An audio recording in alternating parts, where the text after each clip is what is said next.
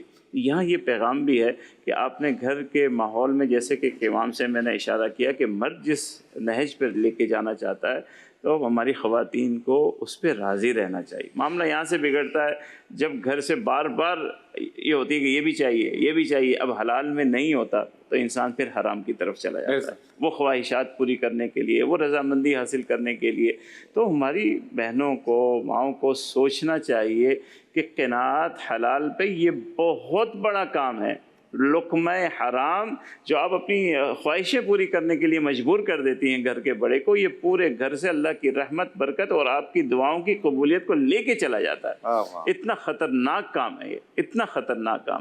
تو یہ قناعت جو ازواج مطہرات سے، امہات المؤمنین سے ہم نے سیکھی ہے، اللہ نے حلال آپ کو دیا، خرچ کیجئے، کوئی حرج نہیں ہے، خرچ کیجئے، اچھے سے اچھا گھر بنائیے، اللہ کے رسول صلی اللہ علیہ وسلم نے فرمایا کاروبار کیجئے لیکن حلال ہو، حلال کھانے کھائیے، اللہ کی نعمتیں حلال۔ لیکن جہاں آپ کی حلال کی چادر ختم ہو جائے بس وہاں ٹھہر جائیے، حرام کی طرف نہ جائیے۔ اللہ، حضرت مجھے بات یاد آئی، جی میں آپ پہلے کر لیں پھر میں۔ میاں بیوی میں کیسا سلوک ہونا چاہیے، اگر سیکھنا ہے تو حضرت خدیجہ سے کیسے رہے، حضرت عائشہ سے کیسے رہے۔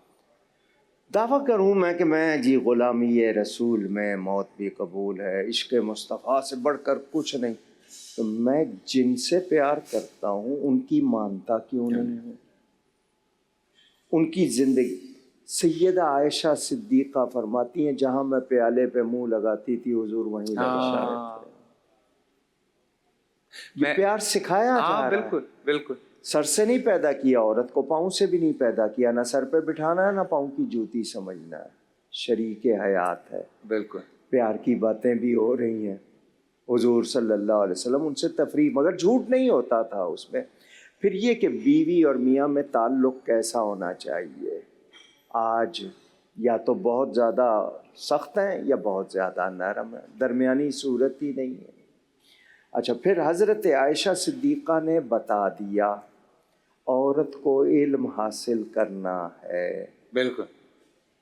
دیکھیں نا آج ایک میں عورت، اس میں ایک سوال ڈال دیتا ہوں، آپ بات پوری کیجیے گا، کیونکہ یہ بھی پڑھتے ہوئے کچھ چیزیں گزری کہ جب آپ تشریف لایا کرتے تھے حضور پاک تو آپ شاعری بھی کیا کرتی تھیں کچھ ان کے آنے پہ، تو اس پہ بھی میں چاہ رہا ہوں کہ تھوڑی سی وہ بھی بات ہونی چاہیے۔ ذہانت اللہ کی طرف سے، اس کو جلا ملتی ہے، کوئی استاد مل جائے، معلم گھر میں موجود ہے۔ نبی پاک صلی اللہ علیہ وسلم، عرب کا معاشرہ اپنے آپ کو فصیح کہنے والے، افصاح، ہم بہت زیادہ ستھری صاف زبان بولتے ہیں، دوسروں کو گونگا کہتے ہیں اپنے سامنے۔ اس ماحول میں پھر صدیق اکبر جو ماہر انساب ہیں، ان کے والد ہیں، انہوں نے ان کو بھی دیکھا ہے، تو اس معاشرے میں رہ کے ان کی صلاحیتیں، اور پھر دنیا کو پتہ لگ جائے کہ صرف مرد ہی عالم نہیں ہوتا، عورت بھی ہوتی ہے، اور ایسی ہوتی ہے کہ اس سے تیسرا حصہ دین کا امت کو پہنچتا ہے۔ واہ، یہ بہت بڑا پیغام۔ اب علم کون سا وہ ہم نے طے کرنا ہے، آج کل ہمارا نصاب کیا ہے اس پہ میں گفتگو نہیں کر رہا۔ بالکل بالکل جی، ہمیں اپنے آپ کو پہچان نہیں ہے ہماری، ہمیں دین کی نہیں ہے، ہم لوگ صرف کمانے والے موضوعات لیتے ہیں۔ نبی پاک صلی اللہ علیہ وسلم کی اس زوجہ محترمہ نے لازمی بات اور ازواج بھی تھی، تو شہزادی محترمہ بھی موجود تھی، ان کے ساتھ کیسے رہنا ہے۔ اب ایک پیار کی بات سنا رہا ہوں۔ حضرت عائشہ صدیقہ پوچھتی ہیں حضرت فاطمہ سے، تم افضل ہو یا میں؟ پیار کا سوال ہے۔ حضرت سیدہ فاطمہ نے کہا میں افضل ہوں، اس لیے کہ میں نبی کے بدن کا ٹکڑا ہوں۔ حضرت عائشہ دلیل دیتی ہیں قیامت کے دن بیوی اپنے شوہر کے ساتھ ہوگی، میرے شوہر رسول اللہ ہیں، تمہارے شوہر علی مرتضیٰ ہیں۔ سیدہ خاموش ہو گئی، لازمی بات ہے کوئی غیر نبی کے برابر تو نہیں ہے۔ اب دیکھیں آگے جملہ حضرت عائشہ کیا فرماتی ہے جب دیکھا کہ سیدہ فاطمہ اس بات پر خاموش ہو گئی ہے، کاش میں تیرے سر کا ایک بال ہوتی۔ یعنی خود وہ محبت۔ آج ہم لوگوں نے اگر ہمارے گھر میں 2 بیٹیاں موجود ہیں، شادی نہیں ہوئی، جو بیوی آتی ہے وہ کس طرح ان کو ٹریٹ کرتی ہے۔ حضرت عائشہ نے مثالیں قائم کی۔ بے شک بے شک۔ حضرت علی سے حضرت فاطمہ کے نکاح کا مشورہ سب سے پہلے حضرت عائشہ نے دیا ہے، اس کے بعد اللہ کی طرف سے حضور کو اجازت ملی۔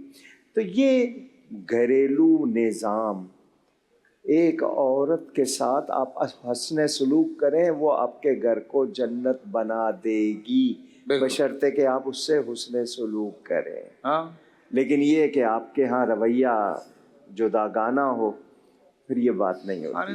ماں کو ماں کی جگہ رکھو، ہاں بالکل، بہن کو بہن کی جگہ رکھو۔ حضور صلی اللہ علیہ وسلم نے کر کے دکھایا، اور سیدہ عائشہ نے پوری عورتوں کو سمجھا دیا مالک کونین کی زوجہ ہے،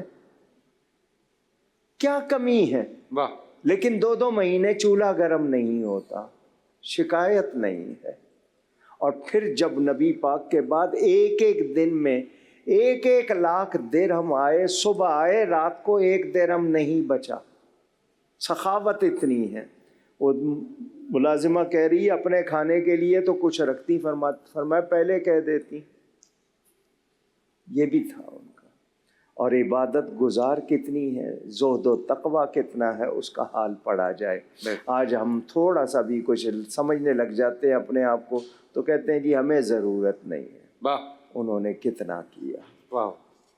اور یہ وطن عزیز پاکستان جس میں اس وقت خواتین یہ سمجھنا چاہ رہی ہیں کہ اسلام سے ہٹ کر عزت ملے گی، تو میں ان سے کہنا چاہوں گا آپ کی عزت ہے تو اسلام میں ہے، اسلام سے ہے۔ بالکل۔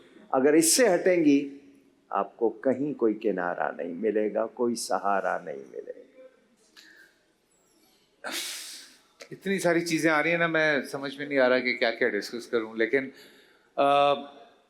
علامہ صاحب اگر ہم یہ بات کرتے ہیں اوبیسلی جس طرح سے ہم تمام یہ صورتحال پڑھتے ہیں، دیکھتے ہیں، ہمارے انبیاء کرام کی جو زندگانی، جو جتنی بھی زندگی ہے اس کے حوالے سے جو بھی اخذ کرتے ہیں، بہت سادگی ہمیں ملتی ہے اور بہت سپورٹ سسٹم ملتا ہے فرام فیملی۔ مطلب جیسے ہم کل غزوہ بدر پہ تھے تو آپ کے جو چچا کا واقعہ تھا وہ بھی ایک دیکھیں کہ کس لیول پہ بات جاتی ہے کہ چچا کو کچھ مت کہنا۔ مطلب آپ سوچیں کہ ان کو بھی پھر بعد میں وہ کنورٹ ہوتے ہیں تو وہ ایک الگ بات ہے، پر ہمارے یہاں اس وقت ایک فیملی کو اسٹرانگ ہونے کے لیے ایک جو گھر ہے، کیونکہ ٹھیک ہے ہمارے مذہب میں تو نہیں ہے جوائنٹ فیملی سسٹم، لیکن مجبوریاں ہیں کہ جس کی وجہ سے لوگ ایک ساتھ رہتے ہیں، اور اگر ساتھ رہ رہے ہیں تو پھر اتنا صبر بھی پیدا کریں۔ تو وہ کس طرح سے وہ چیزیں کمبائن ہو کے اسٹرانگ ہو سکتی ہیں آپس میں، اس پہ ضرور میرے خیال سے بات ہونی چاہیے۔ بالکل۔ دیکھیں اگر ہم اسوے کے عنوان سے دیکھیں تو نبی کریم حضرت محمد مصطفیٰ صلی اللہ علیہ وآلہ وسلم اسوہ حسنہ رکھتے ہیں اپنا، بالکل، اور کامل نمونہ عمل ہیں۔ یعنی ان کی اگر ہم زندگی کو دیکھیں تو جناب خدیجہ سلام اللہ علیہ کے ساتھ جو ان کا طریقہ کار طرز رہا کہ خود جناب خدیجہ نے کہا کہ میں آپ کے حسن اخلاق کی وجہ سے آپ سے محبت کرتی ہوں۔ سبحان اللہ۔ یعنی وہ اخلاق ایسا ہونا چاہیے مرد کا گھر کے اندر، تو جیسا نبی کریم کا اخلاق ہے اسی انداز کو اگر انسان اپنائے اور بعض چیزوں کو درگزر بھی کرنا چاہیے. دونوں طرف کی بات ہو رہی ہے. اور گھر کے اندر ایک محبت کا ماحول ہونا چاہیے, اور اگر محبت کا ماحول ہے, اگر بنیاد محبت ہے تو بہت ساری چیزیں آہستہ آہستہ خود حل ہو جاتی ہیں. ہر ایک کا احترام جو جس کا مقام ہے, مثال کے طور پہ گھر میں میری ماں کا جو مقام ہے وہ ہے, تو اگر میں مثلا لڑکی شادی کر کے آ رہی ہے تو وہ شوہر کی ماں کو بھی اگر اپنی ماں کی طرح سمجھے تو واقعتاً پھر وہ جو تلخیاں ہیں وہ نہیں ہوں گی. بالکل. اور اسی طرح سے وہ جو ساس ہے وہ بھی اسے اپنی بیٹی سمجھے, جس طرح سے اس کی اپنی بیٹی ہے اسی طرح سے اس کو بھی سمجھے کہ ٹھیک ہے بیٹی کی زوجہ ہے, لیکن اگر اس کو وہ مقام دیتی ہے جو بیٹی کو دے رہی ہے تو یہ تلخیاں نہیں ہوں گی. ہر ایک اپنے مقام اور منزلت کے اعتبار سے اگر رہے گا, اور نبی کریم کی جو روش ہے اگر ہم دیکھیں تو تحمل اور بہت باری میں, یعنی صبر کے ساتھ انسان اگر چیزوں کو آگے لے کے چلتا ہے تو اس ہی کے اندر آسانیاں ہیں. اور بعض جگہ انسان کو میں ایک مثال دوں گا کہ جیسے کشتی ہوتی ہے نا, ہم کوشش کرتے ہیں کہ بس اس کو کسی طریقے سے ہینڈل کر لیں, لیکن بعض جگہ آپ کو چھوڑنا ہوتا ہے. یعنی اگر آپ کو سمندر جا رہے ہیں یا دریا میں تو وہاں آپ کو اگر منظر اس کا وہ انجوائے کرنا ہے تو اب آپ اس کو اس میں نہیں لگے ہوں گے, اب آپ کو فلوٹ کرنے کے لیے اس کو چھوڑ دینا ہے. تو بعض اوقات انسان ہر چیز کو اپنے ہاتھ میں لینے کی کوشش کرتا ہے جس کی وجہ سے مشکلات, اور وہ اپنی لائف کو انجوائے نہیں کر پاتا. تو کوشش کریں کہ وہ آپ کشتی کو زندگی کی فلوٹ ہونے دیں اور انجوائے کریں, اور جو حلال چیزیں ہیں تفریح ہے اس کی طرف انسان جائے تو یہ مشکلات پھر انشاءاللہ پیش نہیں آئیں. اللہ اکبر. حضرت سم اپ کرتے ہیں کیونکہ اس کے بعد ہم اذان مغرب کی طرف بڑھیں گے. بس میرے پاس 2 منٹ ہیں تو میں ان 2 منٹ میں یہی عرض کرنا چاہوں گا, ہم سب کو بحیثیت معاشرہ حضور صلی اللہ علیہ وسلم کے اسوہ سے اور ان کے گھر سے اپنے گھر کے ماحول کو لینا چاہیے. اب ہماری جوائنٹ سسٹم کی آپ نے بات کی, اگر صرف ہم ایک چیز ہی پیدا کر لیں کہ اپنے دل پہ نگاہ کر لیں کہ کینہ, حسد, بغض, یہ چیزیں نکال دیں, اور ایک بالکل جیسے ایک مومن کا دل ہونا چاہیے سادہ صاف ستھرا, اور پھر لوگوں کی چھوٹی چھوٹی باتوں کو دل میں نہ رکھیں, عفو و درگزر کو ہم اپنا لیں, صبر برداشت اپنے اندر پیدا کر لیں تو وہ گھر جنت بن جائے گا. لیکن اگر آپ برداشت ہی کرنے کو تیار نہیں ہیں, اب جب گھر میں 4 آدمی رہتے ہیں تو غلطیاں تو ہونی ہیں, کسی کا جملہ آپ کو برا لگنا ہونی ہے, لیکن آپ جب معافی, قرآن مجید میں خذ العفو, معافی کو اپنا شعار بنائیں. کوئی چیز بری لگی معاف کر دیں اسے, دل میں پھر اس کا کینہ نہ رکھیں, بغض نہ رکھیں اس سے کہ یہ بار بار مجھے کیوں ٹوکتا ہے. بھائی ہو جاتا ہے, دل کو اپنے صاف کریں, اپنے رویے کے اندر سادگی پیدا کریں تو وہ گھر جنت ہے. اور یقین جانیے جب آپ کے پاس یہ رشتے نہیں رہتے ہیں تب آپ کو اس کی قدر ہوتی ہے. چھوٹی چھوٹی باتوں کی وجہ سے ان رشتوں کی ناقدری نہ کریں. والدین گھر میں جنت کے دروازے ہیں, چھوٹی چھوٹی باتوں سے, یہ بہو کے لیے بھی جنت کا دروازہ ہے. گھر میں بزرگ کا ہونا, وہ بھی یہ سمجھے کہ ان کی خدمت کر کے میں اللہ کا فضل حاصل کر سکتی ہوں. اور پھر گھر میں شوہر کو بھی یہ جاننا چاہیے کہ اس کی بیوی پر جو شریعت نے حق رکھا ہے اس سے زیادہ اگر وہ کر رہی ہے تو وہ احسان کر رہی ہے, اس کی ذمہ داری نہیں ہے, یہ سمجھنا چاہیے. اگر کوئی احسان نہیں کر رہا ہے, آپ کے ساتھ حسن سلوک نہیں کر رہا ہے تو اس سے آپ عیب تو نہیں لگا سکتے نا, اسے گالیاں تو نہیں دے سکتے. اذان مغرب کراچی میں ہم بس چھوٹا سا بریک, واپس آتے ہیں اذان مغرب کے ساتھ.